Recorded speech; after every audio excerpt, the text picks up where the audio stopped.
We are here at Itanagar, capital of Arunachal Pradesh. We are going to interact with Techi Rana, an aspiring candidate of Arunachal Pradesh Public Service Commission, and he is a member of Pan Arunachal Joint Steering Committee, which is spearheading this paper leakage scam in Arunachal Pradesh since a year. Techi Rana is going to contest against sitting Union Minister, contest from Arunachal West Parliamentary Constituency, and Techi Rana will contest from an independent party, and the symbol of that party is television. Nothing is impossible in this world, as a saying goes. Techi Rana will contest from Arunachal West Parliamentary Constituency, and he may give a tough fight to Union Minister Kiren Rijiju, who is also going to contest from BJP party, and there is a candidate, former CM from Congress party, Nabam Tuki, and social worker lady Toko Shital is going to contest from GSP, and Techi Rana, who is going to contest from Arunachal West Parliamentary Constituency. ED, CBI, कई लोग arrest हुए. Public service commission का ये paper leakage का scam, जब इसकी CBI से inquiry हुई और उससे पहले एसआईसी स्पेशल इन्वेस्टिगेशन सेल की स्टेट ने इंक्वायरी की, काफी लोगों को अरेस्ट किया गया. सिटिंग ऑफिसर थे जिन्होंने पेपर खरीदे, पेपर खरीद के उन्होंने एग्जाम दिए, पब्लिक सर्विस कमीशन में ऑफिसर बने. ये बहुत बड़ा स्कैम है जिसकी अभी तक इन्वेस्टिगेशन चल रही है. Arunachal Pradesh public service commission फिर से फॉर्म हुई, न्यू मेंबर्स आए, न्यू चेयरमैन आए. अब तेची राणा जी जो एक मेंबर थे, उस एस्पिरेंट कैंडिडेट थे, एस्पायरेंट थे, जो एग्जाम दे चुके हैं, कई बार एग्जाम दिया इन्होंने, और अब उनसे हम जानेंगे कि वो क्यों पॉलिटिक्स में आए, चुनाव लड़ने की उन्होंने क्यों सोची. तेची राणा जी जो अरुणाचल वेस्ट से, एक बहुत ही वीआईपी सीट है यहाँ. आपने अभी पूछा कि जो मेरा जर्नी जहाँ एस्पायरेंट के हिसाब से जो शुरू हुआ था, और ये एक पॉलिटिकल गेम में जो है एक सिनेरियो पे मैं खुद को कैसे देख रहा हूँ.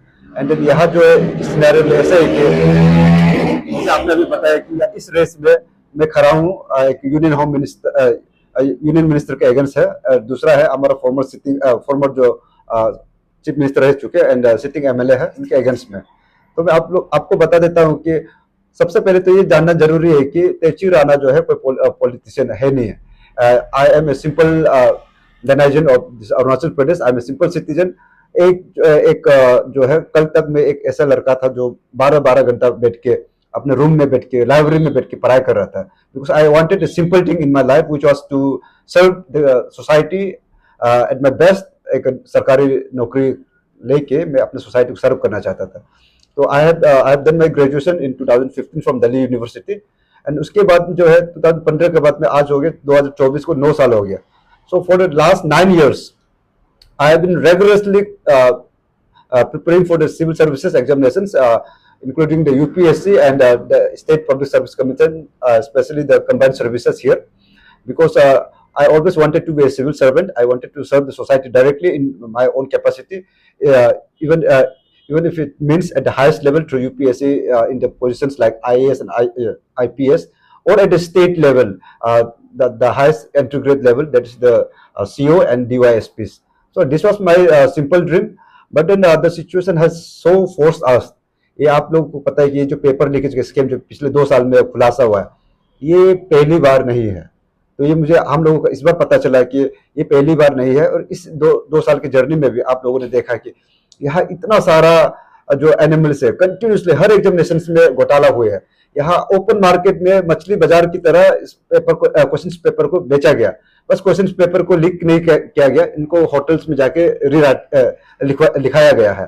बस उसमें सीमित नहीं रहता, पर इनको होटल से निकाल के रेंट हाउस में ले जाके ये पेपर को दोबारा लिखने दिया गया है. इसके अलावा भी इस पेपर को, उसके बावजूद ये जो सो कॉल्ड ऑफिसर्स है जिनके लिए ये पेपर निकाल रहे थे, उसमें भी सिलेक्शन जब नहीं होता है, तो जो टॉपर्स के पेपर को लेके जो है इनका ऊपर में री राइटिंग किया. उसके बावजूद अगर इनका सिलेक्शन नहीं होता है तो उनके सिग्नेचर्स को है फोर्ज करके इनको एंट्री दिया गया है. तो ऐसे में है जो है, हम जो एक गरीब फैमिली से आते हैं, ऐसे एस्पायरेंट को हमें बहुत हमारे दिल को बहुत तेज पहुंचता है. Because we have been consistently and very sincerely preparing for these examinations, and I have made a lot of sacrifices to be in this race. So ऐसे में जब मैं तैयारी कर रहा हूँ, मेरे बस मेरे होप, मेरे ड्रीम्स, मेरे एस्पिरेशंस का ही कत्ल नहीं होता है. यहाँ बस मेरा फैमिली जो सैक्रिफाइस कर रहे हैं मेरे साथ, ऐसे ही मेरे जैसे कितने नौजवान है अरुणाचल में जिनका ये जो सपना है, उनका मास मर्डरिंग हो रहा था इतने सालों से। तो आज 9-10 साल के बाद मुझे व्हेन आई लुक बैक, मुझे ऐसा लगता है कि मेरे साथ इतना सालों में ये मजाक ही चल रहा था। इससे अच्छा मुझे बोल देते कि अरुणाचल में जो है आपको नौकरी नहीं मिलने वाला है, पढ़ लिख के कोई फायदा नहीं है, आप जो है जाके ये मजदूरी वगैरह करके जो पैसा इकट्ठा करता है वो क्वेश्चन पेपर को जब खरीदने का जब आपके पास पैसा जमा हो जाएगा तो आके आप क्वेश्चन पेपर ले जाइए और ऑफिसर बन जाइए, मुझे ये बोल देते। तो शायद से आज मुझे इतना इस पीड़ा के थ्रू जाना नहीं पड़ता। तो अभी आपने जैसे पूछा कि ये इलेक्शन में घुसने का निर्णय कैसे लिया, तो आप लोगों को पता है कि I have been working for the reformation of Arunachal Pradesh, not just when the pan Arunachal joint steering committee has formed in the last 2 years, but prior to this also I have been consistently working for the reformation of the APPSA, because in every examination there were some anomalies happened. So 2017 से fiasco के बाद से लेके जो अभी UPSC का जो pattern जो लगा के रखा है एपीसीएस में, वहां से लेके जो यहाँ के रीजनल टॉपिक्स को इनको इंक्लूड करने में, यहाँ के पीआरसीज को लगाने में, यहाँ जो 1:3 रेशियोस है, यहाँ जो 2 क्राइटेरिया है 33 in each subject and 45% in aggregate, ये सब चीज को स्ट्रीमलाइन करने में मेरा पहले से बहुत कंट्रीब्यूशन रहा। लेकिन since I am not a politician और मुझे यहाँ नेम और फेम, मुझे इसमें आके फेमस नहीं होना था, तो मैंने अंदर ही अंदर बहुत काम किया। लेकिन पिछले 2 सालों में इस पेपर लीकेज स्कैम को जैसे अभी आपने हाईलाइट किया, इसमें एसआईटी इन्वेस्टिगेशन किया, इसमें सीबीआई आया, इसमें ईडी आया, इसमें बहुत सारी चीज, बहुत रैलीज हुआ, बहुत धरना हुआ, बहुत लोगों का एस्पायरेंट लोगों को जेल भी भेजा गया। मैं खुद भी उनमें से एक हूँ जो रिसेंट टाइम में जेल से होके आया हूँ। तो ऐसा होके हमें पिछले 2 सालों में ये पता चला है कि after trying every single damn thing that was possible through the democratic process, the issue is still not yet resolved. The reason behind that is when we introspect, हमें ये पता चलता है कि ये इशू आज तक इसीलिए रिजॉल्व नहीं हुआ है कि यहाँ में पॉलिटिकल विल ही नहीं है, क्योंकि the government does not want the issue to be resolve. हमें ऐसे पता चलता है क्योंकि जो सोशल एक्टिविज्म हमने पिछले 2 साल में किया है, जो सोशल एक्टिविज्म से लिमिटेड आउटकम आ रहा था, यहाँ ये वहां तक अच्छा है जहां तक इसको सोशल अवेयरनेस फैलाने के लिए है। लेकिन जब सिस्टम जो पॉलिटिकल जो अथॉरिटी में है, जिसमें पॉलिटिकल विल ही नहीं इशू को रिजॉल्व होने में, तो हमने सोचा कि चलो हमने पिछले 2 सालों में सोशल एक्टिविज्म बहुत कर लिए, हमने जो जुडिशियल एक्टिविज्म है वो भी कर लिए, हमारा कोर्ट केस भी चल रहा है अभी भी इस इशू को लेके।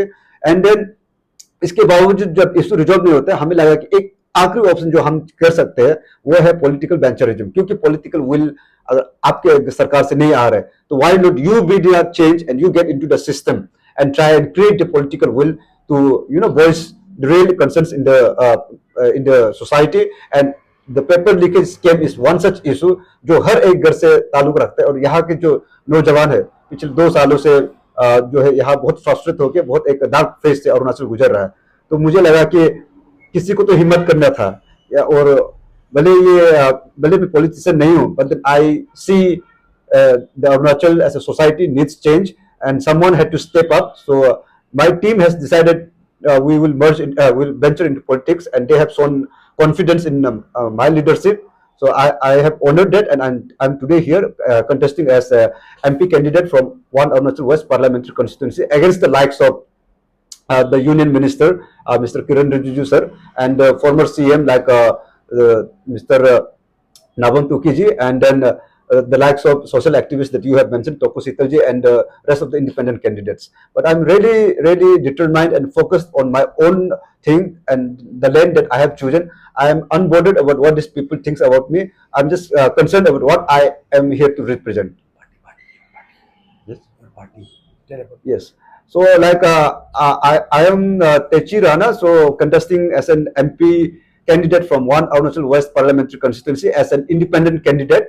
I have no affiliation and no allegiance with any kind of political party. I have chosen this independent route with my full conscience. मैं जानबूझ के सोच समझ के ही इंडिपेंडेंट से खड़ा होने के लिए कोशिश जो निर्णय लिया है। तो मेरा इलेक्शन सिंबल रहेगा वो है टेलीविजन, टीवी। आप सभी जनता को पता है कि टेलीविजन आपके घर में रखा हुआ है, तो आप इस सिंबल को नहीं भूलिएगा। मेरा जो सिंबल रहेगा वो है टेलीविजन, टीवी है स्टूडेंट में, क्योंकि अरुणाचल वेस्ट एक बहुत ही ज़्यादा यहाँ पे खासकर अरुणाचल के लिहाज से बहुत ज़्यादा पॉपुलेशन है, बहुत सारी डिस्ट्रिक्ट्स हैं यहाँ पे, 13 से ज़्यादा डिस्ट्रिक्ट्स हैं, कॉन्स्टिट्यूएंसी बहुत ज़्यादा है, 30 से ज़्यादा असेंबली कॉन्स्टिट्यूएंसी है। कितना आसान होगा आपके लिए पूरा कल से अगर आप चाहते हैं, आप कह रहे हैं हम जाएंगे टूर पे, इतने कम समय में आपने डिक्लेयर किया, लोगों का रिस्पॉन्स कैसा आ रहा है आपको? और ये जो आरोप लग रहा है कि पॉलिटिकली बैकअप है आपके ऊपर, ये क्या है? ये रेस्पॉन्स की जो बात कर रहे हैं, हाँ मैं मानता हूँ कि हमें डिक्लेयर करने में बहुत देर हो गया है, बिकॉज हम कभी चाहते नहीं थे कि हम पॉलिटिकल वेंचरिज्म करें, क्योंकि आप पिछले 2 सालों में आप लोगों ने हमारा जो पेन ऑनर्स ज्वाइंट स्टीयरिंग कमेटी, ये जो टीम है, इसका कमिटमेंट को आप लोगों ने पूरा जनता के सामने हमने काफी बार बोला, यहाँ तक कि मैंने अपने प्रेस ब्रीफिंग में 4-5 पर मैंने खुद रेटरेट किया कि पेन ऑनर्स ज्वाइंट स्टीयरिंग कमेटी जो है ये एक इशू ओरिएंटेड ग्रुप है और यहाँ कोई पॉलिटिकली मोटिवेटेड कोई नहीं है और हम इस चीज को कोई पॉलिटिसाइज नहीं करेंगे। तो लेकिन पेन ऑनर्स ज्वाइंट स्टीयरिंग कमेटी जिस दिन आप ये इशू को रिजोल्व कर देंगे उस दिन ये ऑर्गेनाइजेशन जो है डिजोल्व हो जाएंगे and will be back to अब normal as in preparation process. लेकिन having said that the issue has not been resolve today और हमने आखिरी समय तक towards very end also we have been waiting for this the leaders, जो upcoming leaders है, जो एमएलए कंटेस्ट कर रहे हैं, जो एमपी के लिए कंटेस्ट कर रहे हैं, हम लोग जो है आखिरी मोमेंट तक, जो फाइलिंग लास्ट डेट तक हमने वेट किया है कि इनमें से कोई तो आगे आए और इस इशू के बारे में इसको आगे टेकअप करने के लिए, इसके लिए बाउच करे। तो जब ऐसा रेस्पॉन्स कभी इन लोगों से कहीं से भी नहीं आया, हालांकि ये देखा गया है कि जो पॉलिटिकल पार्टी से, रिस्पेक्टिव पॉलिटिकल पार्टी से अपना अपना पार्टी से रिजाइन करके सब बीजेपी के टिकट के लिए रेस में लगा हुआ था, लेकिन हमारे तरफ से इस इशू में पिछले 2 साल से यहाँ के युवा जो है मर रहा है, यहाँ के युवा जो है रो रहा है, यहाँ के युवा जो है पूरा पीड़ित में है, इतना दुख दर्द में है। इसको अनदेखा करके जब किसी का भी रेस्पॉन्स हमारे तरफ नहीं आया तो एट द लास्ट मोमेंट हम लोगों को लगा कि इन लोगों से कुछ नहीं हो सकता है, हमें अगर कुछ करना है, इस इशू को आगे लेके जाना है, तो हम में से ही किसी को ये पॉलिटिकल सिनेरियो में उतरना होगा। तो अभी आप जैसे रेस्पॉन्स बोल रहे हैं, हालांकि लास्ट मोमेंट डिक्लेरेशन था, लेकिन ये जो इशू का जो इमोशंस है, ये अरुणाचल के हर एक घर से जुड़ा हुआ है, हर एक व्यक्ति जो है इस इशू को दिल से महसूस करता है। तो रेस्पॉन्स जो है अभी फिलहाल बहुत पॉजिटिव है एंड देन बहुत जोरों शोरों से हर एक डिस्ट्रिक्ट से, चाहे वो ईस्ट में हो या फिर वेस्ट में, भले मैं वेस्ट पार्लियामेंट्री सेक्शन को रिप्रेजेंट कर रहा हूं, लेकिन हमारा जो रेस्पॉन्स है सिर्फ वेस्ट से ही नहीं, इससे भी भरपूर बहुत लोग समर्थन कर रहे हैं and then I am very much thankful. और हमने ये भी कोशिश की थी कि जो अरुणाचल के जो जेन्युइन इश्यूज है, इसको पूरा अरुणाचल जब इसके पीड़ा से गुजर रहा था पिछले 2 सालों से, हमने कोशिश ये किया था कि पूरा अरुणाचल को एक मौका दिया जाए इस इशू को रिजॉल्व करने में, इसके रीजनल गवर्नमेंट को दिखाने के लिए। तो हमने जो मेरा नॉमिनेशन है, मैंने पहली बार, शायद से अरुणाचल में पहली बार हुआ कि एक जो व्यक्ति है वो दोनों कंस्टिट्यूएंसी से अपना नॉमिनेशन फाइल किया। तो अरुणाचल को एक पेन अरुणाचल का कंसेप्ट लेके ही हमने एक मौका प्रदान करने के लिए ईस्टर्न अरुणाचल जो एमपी का कैंडिडेट जो वो है कॉन्स्टिट्यूएंसी है, वहां से भी मैंने नॉमिनेशन फाइल किया था और यहाँ से वेस्ट से भी मैंने फाइल किया। दुख की बात यह है कि ईस्ट वाला कुछ रीजन का कारण से वो रिजेक्ट हो गया मेरा एफिडेविट, लेकिन फिलहाल मैं अरुणाचल वेस्ट को रिप्रेजेंट कर रहा हूँ। तो यहाँ में जो है response is very positive and I am really looking forward that this positive response of the youths, this positive response of the people of Arunachal Pradesh, this positive response जो हमारा अम्मा बाबा है, गांव बस्ती में रहता है, उनके बच्चे जो है पढ़ाई लिखाई करके आज अनएम्प्लॉयड होकर बैठा हुआ है, उनका जो रेस्पॉन्स है वो सही मायने में बैलेट बॉक्स में वोट का थ्रू एक तब्दील होंगे। एंड देन अभी दूसरा क्वेश्चन जो आपने मुझे पूछा है कि पॉलिटिकली मोटिवेटेड है, तो मैं सबसे एक अनोखा चीज आपको ये बताना चाहता हूँ कि जब मैंने नॉमिनेशन फाइल किया, बहुत लोगों का ये कहना था कि एलिगेशन, काउंटर एलिगेशन, बहुत लोगों का ये कहना था कि पहले तो आपने बहुत लेट से डिक्लेयर किया एंड देन यदि आपका इशू को लेके हमारा समर्थन आपके लिए है, इमोशंस है, आप मैं सपोर्ट करना चाहता हूँ, लेकिन क्या पता है कहीं ऐसे ना हो जाए कि आपको किसी ने इसको आपको किसी ने अप्रोच किया हो, कोई पार्टी ने आपको पुश किया हो, कल को मेरा समर्थन लेके आप कहीं विड्रॉ ना कर दे। जो 30 तारीख का जो डेट था वो लास्ट नॉमिनेशन विड्रॉल का डेट था। तो इनों का कुछ लोगों का कहना ये भी था कि सपोर्ट हम जरूर करते हैं, समर्थन हम जरूर करते हैं, लेकिन हम अभी पक्का नहीं कर सकते, हम 30 तारीख के बाद ही आपको जज कर पाएंगे कि यदि आप इस इशू में लेके सीरियस है कि नहीं। तो हमने क्या किया, हमने जब लोग ये एप्रीहेंशन जता रहे थे कि ये लड़का जो है आके पॉलिटिकली गिमिक कर रहा है, किसी का दबाव में आके ये सब चीज स्टेप ले रहा है, हमने ये किया कि 30 तारीख का दिन को जब वहां किसी का नेगोशिएशन चल रहा था होगा, किसी का जो पेपर विड्रॉल का समय चल रहा था, हमने ठीक उसी दिन को हमारे इंटेंशन को साफ and loud and clear declaration किया कि जो pan Arunachal joint steering committee जो है वेस्टर्न पार्लियामेंट के थ्रू एमपी का सीट्स के लिए कंटेस्ट कर रहे हैं। तो उससे बहुत सारे डाउट जो है वो वैसे भी जो लोग सोच रहे थे कि पॉलिटिकली मोटिवेटेड और विड्रॉ करेंगे, तो वहां से हमने नकारा है। एंड देन अभी जो आप लोग बता रहे हैं कि जो मैं इंडिपेंडेंट कैंडिडेट का हिसाब से मैं आज रिप्रेजेंट कर रहा हूं, तो ऐसे नहीं कि यहाँ में किसी ने मुझे यहाँ पुश किया। यहाँ हम pan Arunachal joint steering committee जो है एक कलेक्टिव कॉन्शियस डिसीजन के साथ में ये इंडिपेंडेंट की तरफ से खड़ा होने के लिए भी किया।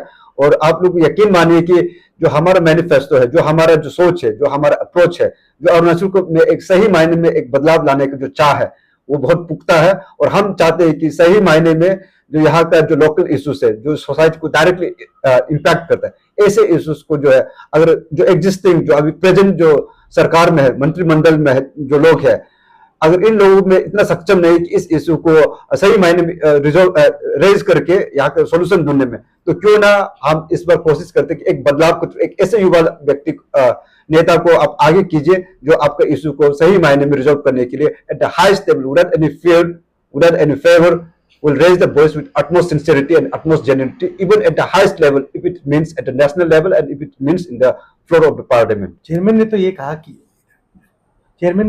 कि जो चेयरमैन है pan Arunachal joint steering committee के, उन्होंने ये कहा कि वो एंडोर्स नहीं कर रहे, pan Arunachal joint steering committee जैसी इसको एंडोर्स नहीं करती आपके कैंडिडेचर को, ये नॉन पॉलिटिकल मूवमेंट थी उनकी। ये आरोप लगाया है कि आप जो है ये अपनी इंडिविजुअल तौर से आ रहे हैं। जी, मैं ये बहुत कैटेगरिकली आप लोगों को, पूरा अरुणाचल की जो जनता है, जो आप व्यूअर्स है, जो देख रहे हैं इस इंटरव्यू को, मैं क्लियरली बताना चाहता हूं कि ये जो pan Arunachal joint steering committee की तरफ से जो मुझे समर्थन दिया है, ऐसे it was a collective decision, it was a majority decision, because इस नतीजे पे नहीं आने से पहले हम लोगों ने इसके बारे में मीटिंग किया था। तो हमारा जो माइनस ऑफ मीटिंग है वो हमारे पास है। If you want it I can, अब मैं आपको दे देता हूँ। उसमें मीटिंग का जो अटेंडेंस का सिग्नेचर्स है एंड देन वहाँ जो माइनस है, it is very clearly written. जो हमारा जो चेयरमैन तेची पुरु का जो स्टेटमेंट है, वो हमने अपने प्रेस कॉन्फ्रेंस जब डिक्लेरेशन किया था, हमने बहुत कैटेगरिकली वहां भी क्लैरिफाई किया था कि जो उनका जो स्टैंड है, Techi Puru as a chairman of pan Arunachal joint steering committee, as a incumbent chairman, वो अपने कैपेसिटी में ये जो एंडोर्समेंट है पॉलिटिकल वेंचरिज्म का, वो नहीं करते हैं। ये हमने क्लियरली बताया था। उनका अपना रीजन है, because one of the reason is he is a government officer and भले सस्पेंशन में क्यों ना हो, है तो सरकारी कर्मचारी ना, तो एक सरकारी कर्मचारी होने के नाते वो वैसे भी पॉलिटिकली किसी भी एक्टिविटी को एंडोर्समेंट नहीं दे सकते। So this is one of the reason. And then उनका डोमेस्टिक कुछ रीजन्स भी है। And then on top of that उनके ऊपर में बहुत सारा क्रिमिनल चार्जेस वगैरह जो इशू को लीड करने में पिछले 2 सालों में बहुत सारे क्रिमिनल केसेस भी लगा हुआ है। So this are some of the reasons because of which the chairman could never have endorsed the political adventurism. And beside that also in an unorganized group and where there is no bylaws and if there is no alternative that इसके अलावा कुछ और दूसरा alternative दिख नहीं रहा है, तो टीम का एक कॉन्सेंसस डिसीजन था कि एक कलेक्टिव मेजॉरिटी डिसीजन था कि हम जो है पॉलिटिकल वेंचरिज्म में एक और सैक्रिफाइस करके देखते हैं ताकि सिस्टम में अगर पॉलिटिकल विल को ला सके। अगर इसके अलावा दूसरा कोई ऑल्टरनेटिव होता है, दोबारा रैली दोबारा धारणा करके सोल्यूशन वहां से आता है बोलने से, तो उसके लिए जो हमारा जो टीम है, जो हमारा जो तेजपुर सर का जो एक इंडिविजुअल स्टैंड है, हम उसको भी समर्थन करते हैं ताकि आप जो है जो सोशल एक्टिविज्म है आप उसको कैरी फॉरवर्ड कीजिए। जो मेजॉरिटी जो टीम है जो एक सोच रखा है वो उस तरीके से आगे प्रोसीड करेंगे and this could just might be the collective effort to resolve the issue. Techi Rana ji, to become an MP is not a cup of tea. In Arunachal West as a parliamentary constituency, there are more than 4 lakh voters. तो आप क्या मुद्दा रहेगा apart from this paper leakage और paper scam और public service commission? MP के बहुत काम होते हैं अलग अलग तरीके से, अपनी कॉन्स्टिट्यूंसी को देखना, डेवलपमेंट वर्क्स को देखना। इसका आपको कुछ आइडिया है कि किस प्रकार MP काम करते हैं? चल रहा है जिनको जो है इन 2 सालों में जो है यहाँ इनको नेशनल इंपॉर्टेंस, नेशनल अटेंडेंस मिला नहीं है। नेशनल अटेंशन जो है आज तक नहीं मिला, ना ही इसको कभी नेशनल न्यूज ने कवर किया। जो भी जो इशू पिछले 2 साल से चल रहा था, इसमें बहुत चीज हुआ, बहुत डेवलपमेंट हुआ, लेकिन ये सीमित रह गया अरुणाचल में। तो हमारे ऐसे में हमारा जो MP है लोकसभा में हमारा 2 एमपी जाता है और हमारे राज्यसभा में अरुणाचल की तरफ से 1 एमपी रहता है। तो इन तीनों एमपी में से किसी ने भी एक शब्द नहीं बोला इस चीज पे। हालांकि ये इशू बहुत गंभीर है, पूरा अरुणाचल में one of the most burning issues होना चाहिए आज के डेट में। तो ये इशू जो है कल को कंटिन्यू रहेंगे, क्योंकि हमें लगता है कि अब समय आ गया है कि इस इशू को पार्लियामेंट में भी सही मायने से डिस्कशन होना चाहिए और इसको बराबर का नेशनल अटेंशन भी मिलना चाहिए, नेशनल न्यूज कवरेज भी मिलना चाहिए। ये कंटिन्यू रहेगा। इसके अलावा भी जैसे आपने पूछा है कि ये एक मुद्दा तो नहीं हो सकता, क्योंकि पॉलिटिक्स और एमपी का जो पोजीशन है, इसका जो डायनामिक्स है वो बहुत ब्रॉड होता है। तो ऑब्वियसली एक इशू बेस्ड पॉलिटिक्स करते हुए भी इशू एक नहीं हो सकता। तो आपको बता दूं कि अरुणाचल में जो है ऐसे बहुत सारे इश्यूज है जिनके बाद जो नया इश्यूज नहीं है, जो ऑलरेडी एग्जिस्टिंग इश्यूज है, लेकिन इस इश्यूज को जो है इन इश्यूज में से इसमें एक सही मायने में एक प्रॉपर सॉल्यूशन लेके आने के लिए किसी ने इस चीज पे सही से एक कमिटेड जो काम है, जो डिस्कशन डेलिब्रेशन है, सोल्यूशन परमानेंट सोल्यूशन निकालने के किसी ने कोशिश नहीं किया। जैसे कि मैं आप लोगों को बता दूं कि जियो पॉलिटिकल अगर सिनारियो को देखा जाए तो Arunachal is one of the most sensitive state probably in the world. Why? The reason I will tell you is that the Arunachal as a state shares boundaries with multiple countries, international boundaries, the likes of China and the likes of Myanmar, the likes of Bhutan. So इस ऐसे situation में जो है, जो हमारा जो border issues है, आप हाल ही में आप लोग देखते रहते होंगे कि the People's Republic of China जो है, यहाँ कहीं ना कहीं जो हमारा बॉर्डर इश्यूज में हमेशा टेंशन आते रहता है। ये सब इश्यूज में क्योंकि द मैकमोहन लाइन जो है वो कहीं ना कहीं एक बेगली ड्रॉन हुआ है, इसको फुल्ली एक्सेप्टेंस दोनों की तरफ से नहीं मिलता है।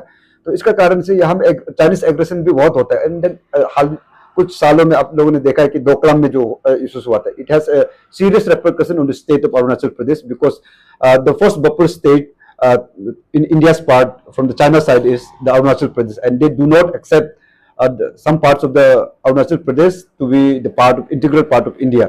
तो ये इश्यूज है। इसके समाधान के लिए हमारा जो कैबिनेट मिनिस्टर्स लोग है, जो मंत्रिमंडल में जो है, हमारे एमपीज जो है, कभी इस चीज को बात नहीं करते हैं। ऊपर से जो जब कुछ प्रॉब्लम्स आते हैं एक स्टेटमेंट निकाल के उसी में रफा दफा कर देते हैं। वैसे ही जो पॉलिटिकल सिनारियो में है, हम सिर्फ इंटरनेशनल बॉर्डर से शेयर नहीं करते, हम शेयर करते हैं इंटर स्टेट बॉर्डर्स पे। जैसे हमारे साथ पड़ोसी वो है राज्य है असम के साथ भी हमारे साथ में बहुत बाउंड्री इश्यूज जो है वो आज तक क्लियर नहीं है, जिसके कारण से जो बॉर्डर एरियाज में जो लोग रहते हैं वहां में बहुत प्रॉब्लम्स आता है। वहां में जैसे कि इविक्शन का जो इश्यूज होता है, वहां में कुछ वायलेंस हो जाता है आए दिन।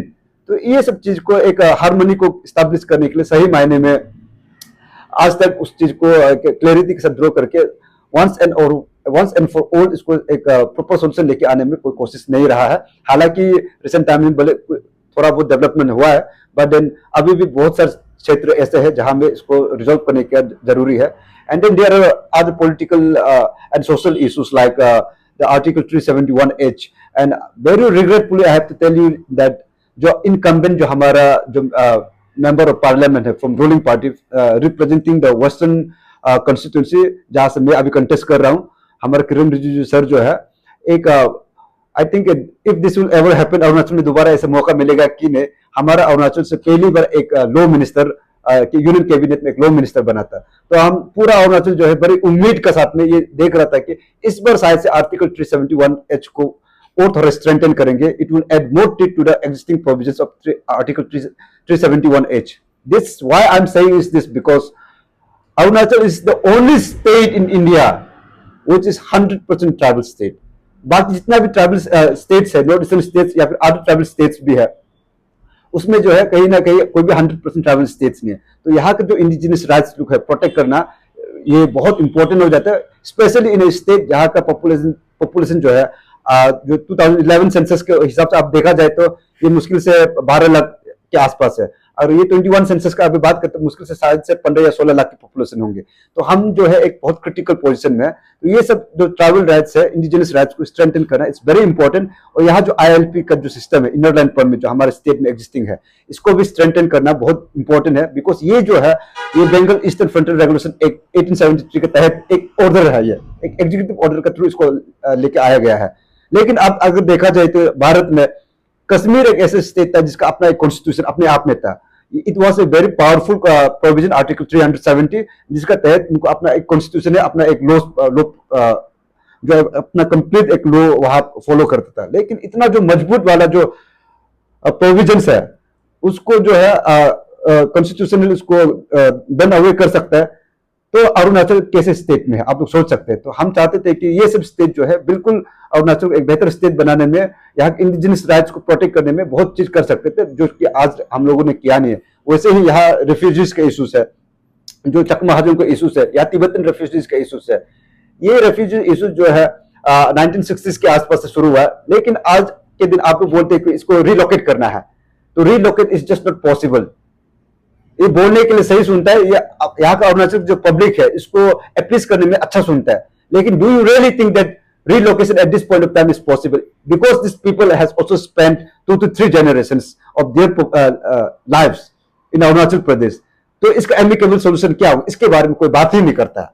एंड इसके बाद में हमारे यहाँ अरुणाचल में जो डिलिमिटेशन है अरुणाचल का कॉन्स्टिट्यूंसीज को लेके, ये भी एक बहुत सीरियस इशू है। बिकॉज ओवर द टाइम क्या होता है, यहाँ पॉपुलेशन का जो ट्राइबल पॉपुलेशन का जो एक्सप्लोजन हो रहा है यहाँ में, इसके चलते जो है यहाँ बहुत सारे जो यहाँ की जनजाति है, इन लोगों को एक प्रॉपर रिप्रेजेंटेशन, एक लिमिटेड रिप्रेजेंटेशन, इनको बहुत सही तरीके से अपना जो ग्रीवांसेस है, अपना जो प्रायोरिटीज है, डेवलपमेंटल प्रायोरिटीज है, सोशल इश्यूज कंसर्न्स को लेके प्रॉपर रिप्रेजेंटेशन नहीं मिलता है। तो ऐसे में यहाँ में हर एक क्षेत्र में है बहुत सारा इमोशन से डिलिमिटेशन को भी लेके, तो ये सब अन्य इश्यूज है। इसके अलावा हम हमारा जो मैनिफेस्टो है इट्स अवेलेबल, मैं आपको एक कॉपी उसका दे देता हूँ।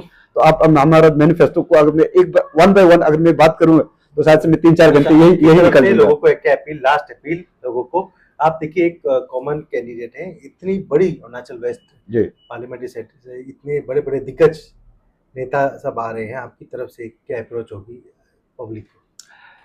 जी यहाँ पब्लिक डोमेन में ऑलरेडी एक नैरेटिव जो एस्टैब्लिश दिग्गज नेता के जो सपोर्टर्स है, उनके जो समर्थन है, इन लोगों की तरफ से एक नैरेटिव फैलाया जा रहा है कि ये जो तेची राणा जो है ये 28 साल का एक लड़का है, ये एक बच्चा है, इनको कोई इनका जो पॉलिटिकल जो एम्बिशन जो है कच्चा है, पॉलिटिकली ये बहुत कच्चा है, इनसे कुछ नहीं हो पाएगा।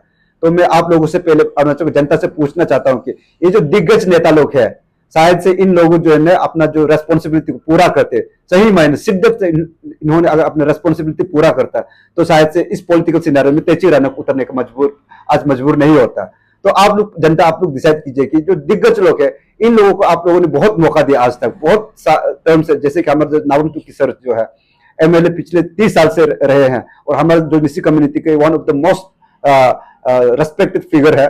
तो इनका जो लीडरशिप को आप लोगों ने देखा, आप लोगों ने फर्क का, और जैसे हमारा जो यूनियन मिनिस्टर है, जो एमपी सिटिंग एमपी है यहाँ का जो वेस्टर्न पार्लियामेंट से किरेन रिजिजू जी, उनको भी 2004 से लेकर कम से कम 15 साल 3 साल आप लोगों ने 3 टर्म आप लोगों ने मौका दिया, तो उनके तरफ से भी यहाँ जो एंटी इनकम्बेंसी वो क्यों है।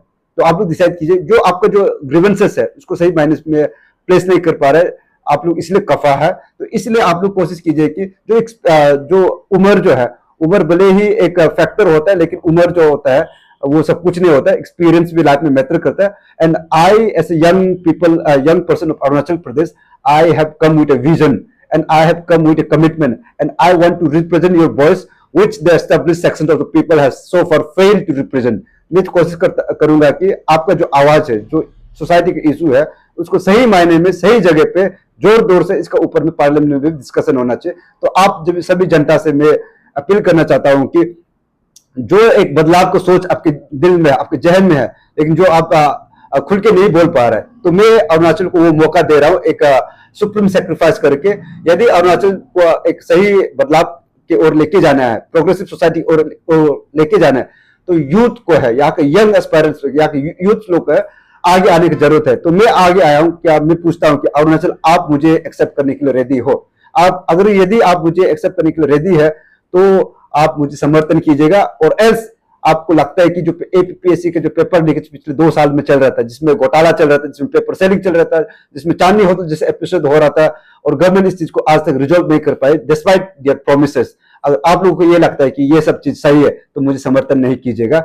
यदि लेकिन आप लोगों को लगता है कि ये जो लड़का है ये आप लोग आवाज को सही मायने में कल को रिप्रेजेंट कर पाएंगे, तो आप लोग जो है मुझे बढ़ चढ़ के इस टीवी बटन पे दबा के एक इंडिपेंडेंट कैंडिडेट को आप इलेक्ट कीजिएगा, क्योंकि तेची राणा जो नाम जो है ये जरूरत नहीं है। लेकिन तेची राणा को आप लोग को वोट करने की बिल्कुल जरूरत नहीं है। आप लोग वोट कीजिएगा वो विजन, वो सोच, वो जो मेरा रोड मैप है जो मैं आप लोगों के सामने प्रस्तुत कर रहा हूं, आप उस कोर्स के लिए वोट कीजिएगा।